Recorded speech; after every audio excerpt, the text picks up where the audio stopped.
তো গাইস আমার বিকাশটা মার্চের কিন্তু অলরেডি লগ ইন হয়ে যাচ্ছে। তো লগ ইন হওয়ার পর এখানে আপনি কি করবেন, এখানে এই লগ ইন বাটনে একটু ক্লিক করবেন, ঠিক আছে।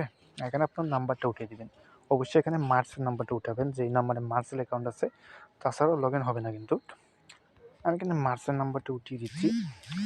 তারপর এখানে লেখা আছে পরবর্তী ধাপ, এখানে ক্লিক করবেন। এখানে আপনি সিম সিলেক্ট করবেন। আমার তো স্লট 2-তে সিম লাগানো আছে, স্লট 2 সিলেক্ট করব। তারপর পরবর্তী ধাপে ক্লিক করুন, এখানে মারব, ঠিক আছে। এখানে আমার ওটিপি আসবে, ওটিপি আসতে একটু সময় নিতে পারে, তো আমি দেখি কত সময়ের ভিতরে আসে।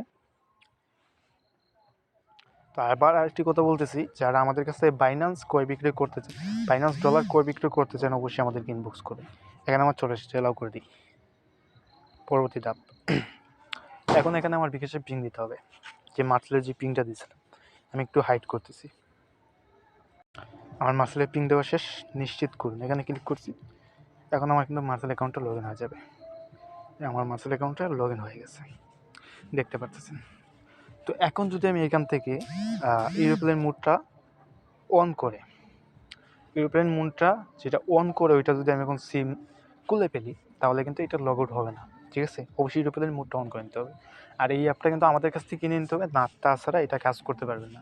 আর এটা কোডিংয়ের মাধ্যমে কাজ করতে হয়, একটু যেটা আপনাকে শিখিয়ে দেবো। তো ভিডিও যদি ভালো লাগে অবশ্যই ভিডিওটা একটা লাইক করবেন। আর যাদের প্রয়োজন, এই ভিডিও ডিসক্রিপশনে আমার হোয়াটসঅ্যাপ অথবা টেলিগ্রামের লিঙ্ক দেওয়া আছে, হোয়াটসঅ্যাপ অথবা টেলিগ্রামে যোগাযোগ করে খুব সহজে আমাদের কাছ থেকে নিতে পারবেন। ভালো থাকবেন, সুস্থ থাকবেন, দেখা হচ্ছে পরবর্তী কোনো ভিডিওতে।